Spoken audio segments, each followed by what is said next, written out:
All right. Good morning, good afternoon, or good evening. Whatever time it is when you hear this message, I pray that you're poised to receive, to accept, and to respond to words of wisdom. Ashe. If you followed my work for any length of time, you probably have heard me refer to the days when I was a diversity trainer. Well, earlier I was thinking about the time when I was in a training session. We were being trained, right? We, as the trainers, were being trained by somebody else.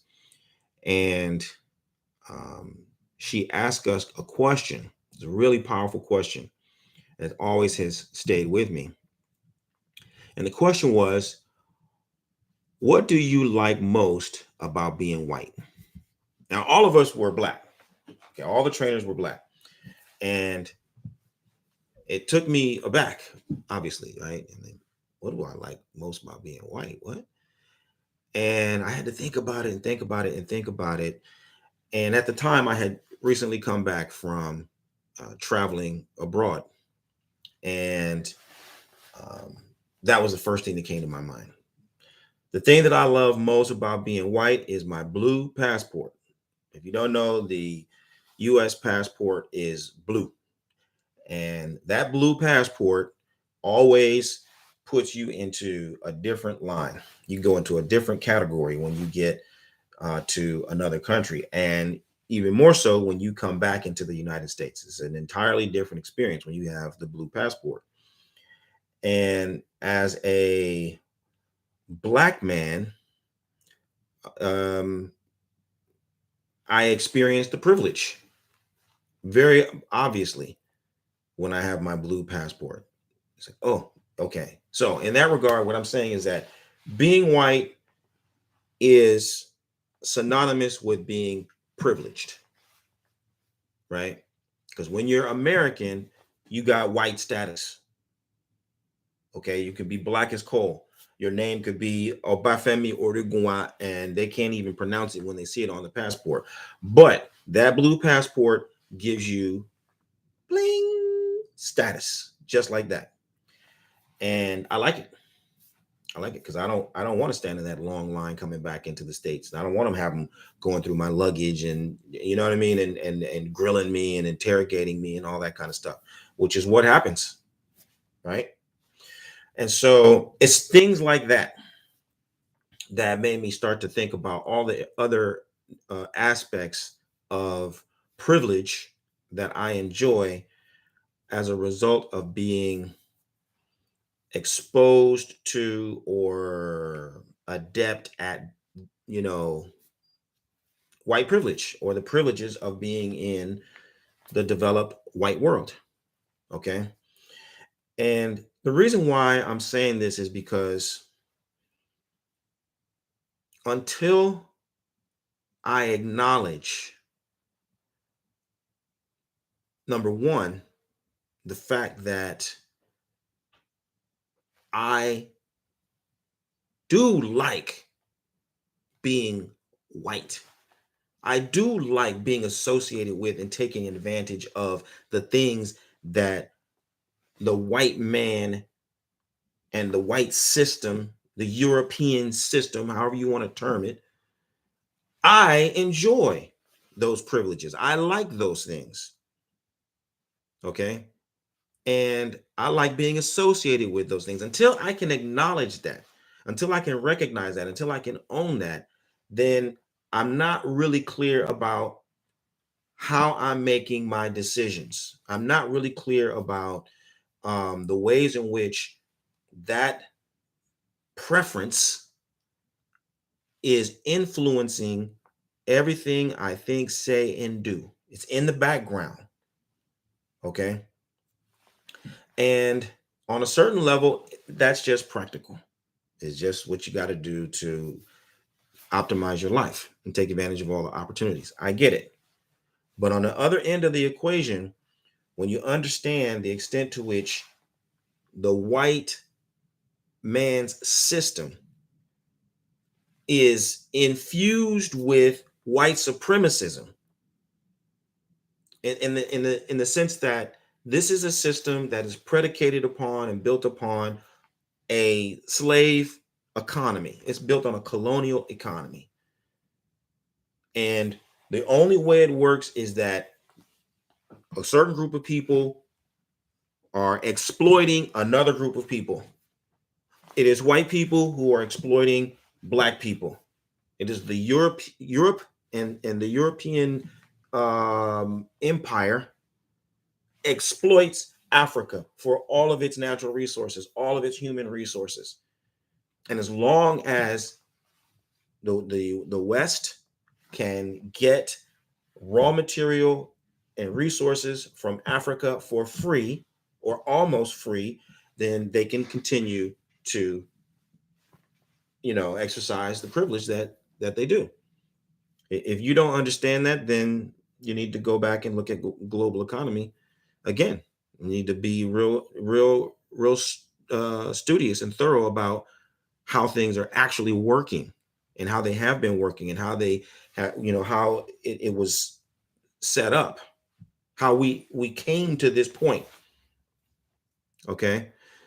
So that's another lecture is what I'm trying to say. It's another conversation that you need to go and explore global geopolitics and understand what I'm saying. It is absolutely the case. But again, the reason why it matters is because everything we're doing is reinforcing the status quo. It's reinforcing the status quo. And so if I want to really be free of the status quo, then I've got to be aware of the ways in which I am actually supporting the status quo.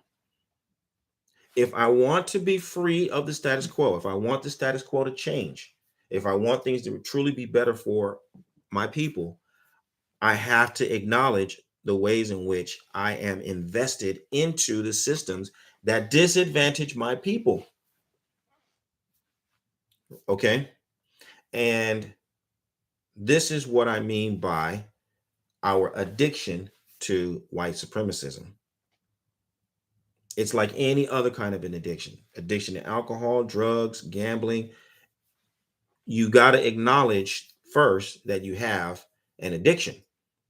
And you got to acknowledge that this addiction is creating all the problems in your life, or it's exacerbating all the problems in your life. You got to get out of denial about the fact that the way I drink is more destructive than it is anything else.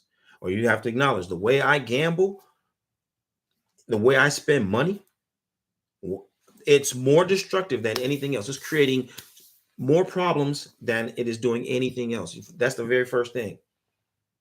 You got to acknowledge that you have a problem. White supremacism is a problem. It is your problem. If you're an African American, I can't speak for everybody. I know there are things that you can extrapolate if you're from the Caribbean, or if you're from Africa or Latin America. But what I'm saying is that what I know from my lived experience, if you're an African American, your number one, two, three, four, five problem is white supremacism. The way the economy is set up and the way the economy affects the laws and the way the laws affect where you live and how you live and who you live with and what kind of access you have to education and healthcare, etc. Those are all directly tied to white supremacism. It's what we call systematic racism. But the only actual form of racism is white supremacism.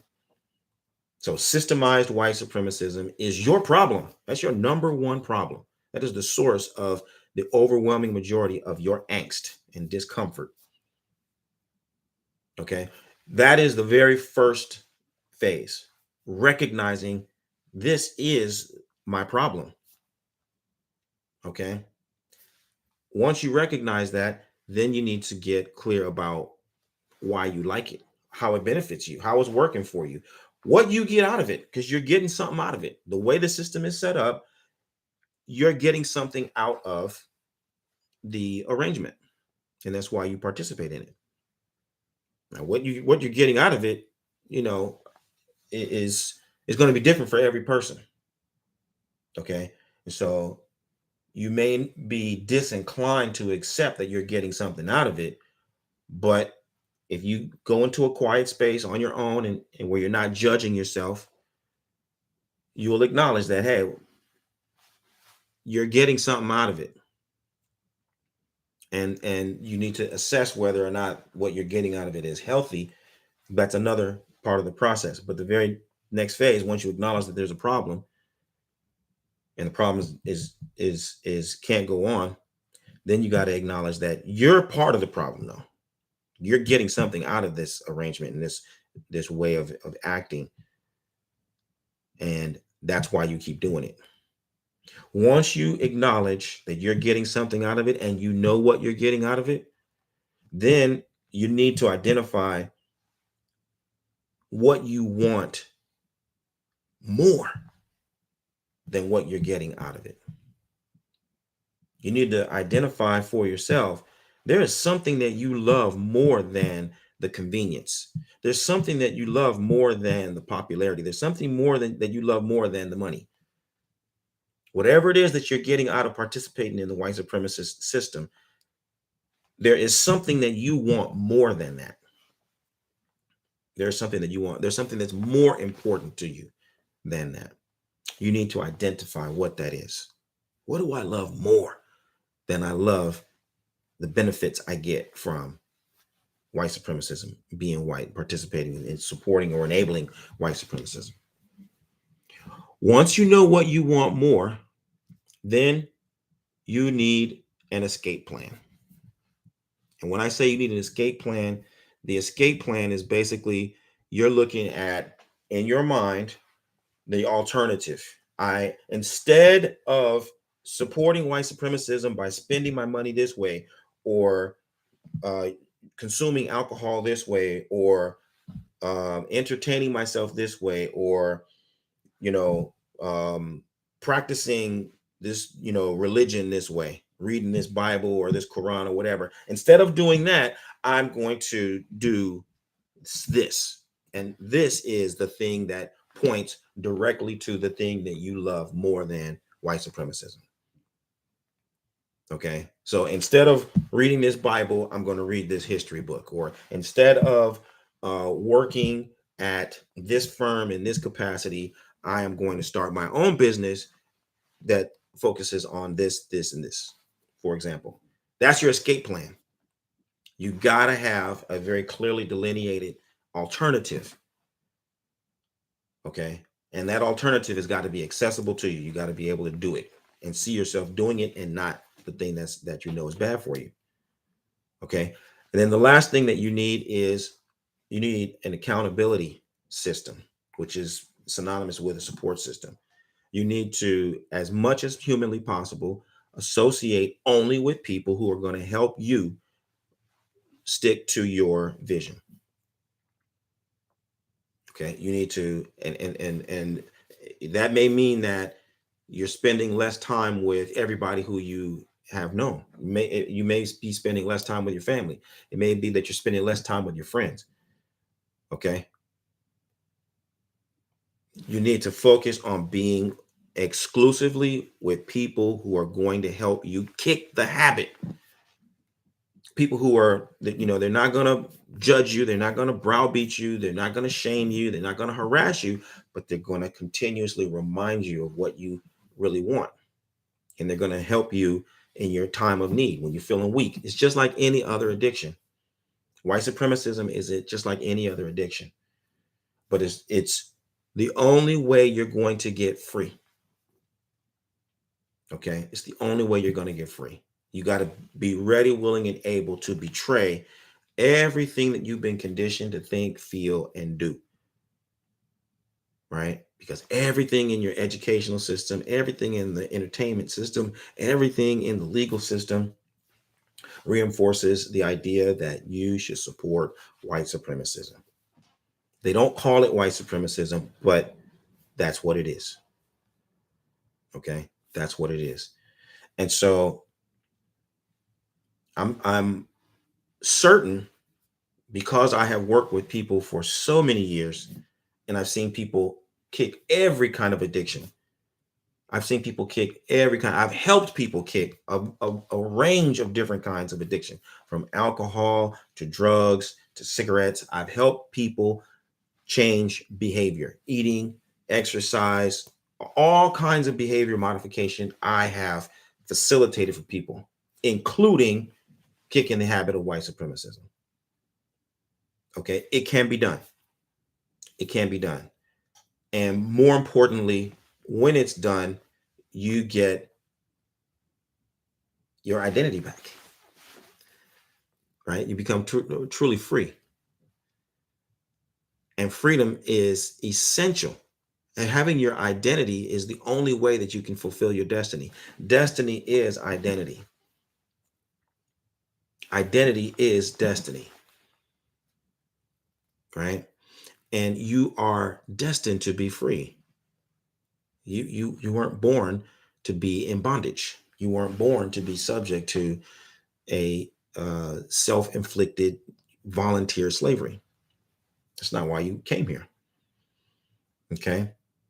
So my message, as always, is directed toward the leaders. Some people are not going to be able to accept this. Some people are not going to be able to embrace this. Some people are not going to be able to follow up on this.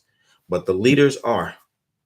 Some people are overwhelmed by this part of the conversation. But the leaders, they get fired up. The leaders get inspired. The leaders get excited. I'm looking for leaders. I'm searching for the people who are committed to improving the world through positive influence. If you're one of those people, then I want you to find out how Obafemi Origunwa and the Orisha Lifestyle Academy can help you take your practice, not your ideas, not your concepts, not your wishes and your dreams, how you can take your practice and your life to the highest level. Visit me at obafemio.com or orishalifestyle.com, and let's start living the medicine that will heal your life and heal the lives of those who you're destined to serve. I so look forward to working with you. Until then, stay blessed. Bye for now. Odabo.